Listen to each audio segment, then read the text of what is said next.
3000 पेक्षा जास्त मराठी उद्योजक द ललित सारख्या पंचतारांकित हॉटेलमध्ये जमलेले, पण का?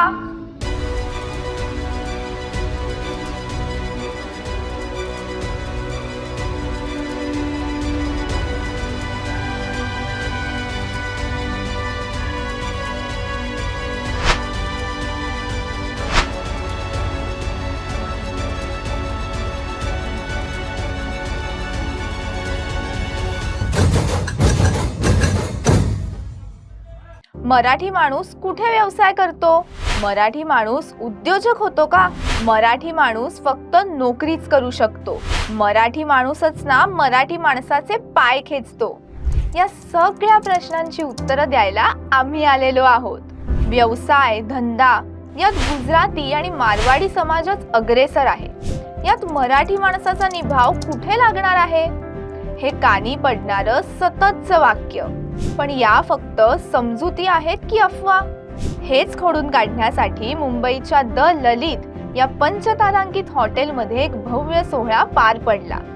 विषय सॅटरडे क्लब ग्लोबल ट्रस्ट आयोजित उद्योग बोध 2026. सॅटरडे क्लब काय आहे यावर आम्ही व्हिडिओ केलेले आहेत, ते आपल्या चॅनलवर तुम्हाला पाहायला मिळतील. सॅटरडे क्लबचे संस्थापक माधवराव भिडे यांनी एक स्वप्न पाहिलं होतं. मराठी उद्योजक फक्त यशस्वीच नाही, तर त्याच्या यशाचा सोहळा अशा भव्य ठिकाणी साजरा व्हावा आणि मराठी माणूस जगाच्या कानाकोपऱ्यात पोहोचावा. आज हे स्वप्न केवळ सत्यात उतरलं नाही, तर ग्लोबल लेवलवर पोहोचलंय. या कार्यक्रमाचे मीडिया पार्टनर म्हणून आम्ही तिथे उपस्थित होतो. पण आम्हाला फक्त सोहळा कव्हर करायचा नव्हता, तर आम्हाला विचारायचे होते ते बोचरे प्रश्न जे आजही अनेकांच्या मनात घर करून आहेत. आम्ही कार्यक्रमात आलेल्या यशस्वी उद्योजकांना हेच प्रश्न केले.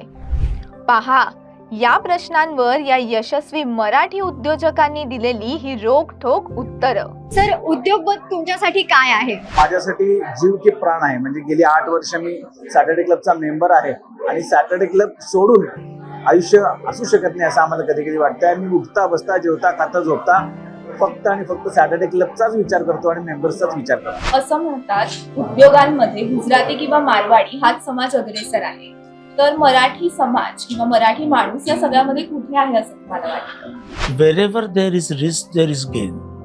पण तुम्ही रिस्कच जर कुठची घेतली नाहीत तर तुम्ही धंद्यात पुढे कसे जाणार? जो समाज श्रीमंत असतो त्या समाजाची भाषा, त्याचे संस्कार हे इतर सगळं जग आत्मसात करतं. त्यामुळे मराठी समाजाला उद्योजक करायचं, त्याला उद्योग व्यवसायात आणायचं, त्याला श्रीमंत करायचं. आणि एकदा का मराठी माणूस श्रीमंत झाला की ऑटोमॅटिक मराठीचाही प्रसार सगळीकडे होईल आणि लोकांनाही वाटेल की आपण ही भाषा आत्मसात केली पाहिजे. आपण इंग्रजी भाषा का वापरतो? कारण इंग्रज हे श्रीमंत होते, त्यांनी जगावर राज्य केलं.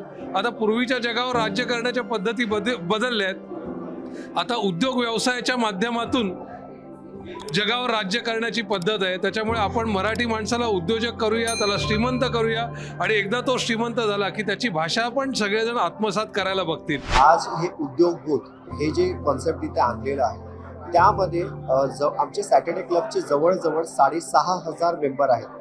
पण स्टार्टिंगला फक्त 650 लोकांसाठी ही इथे एंट्री होती आणि ज्यांनी ही स्टार्टिंगला त्यांची एंट्री करून घेतली ते 650 लोक इथे आलेले आहेत. वेगवेगळ्या क्षेत्रातले लोक आहेत, तर इथे त्यांच्याशी डायरेक्टली आपण 1 to 1 करतोय. सो त्यामुळे सॅटरडे क्लबनी हा जो पराक्रम जे केलेला आहे आज तो अप्रतिम आहे. उद्योग बोध 2026 मधून एक गोष्ट स्पष्ट झाली, ती म्हणजे मराठी पाऊल आता केवळ पुढे पडत नाहीये, तर ते ठामपणे रोवलं जातंय. पाय खेचण्याचे दिवस मागे सारून आता एकमेकांचे हात धरून प्रगती करण्याचा काळ येतोय. जर तुम्हालाही व्यवसाय आणि त्यासंबंधी गोष्टी शिकायला आवडतात तर मराठी मूळ अर्थव्यवसायाला आत्ताच फॉलो करा. तुम्हाला या उद्योजकांचे विचार कसे वाटले? आम्हाला कमेंट्समध्ये नक्की कळवा.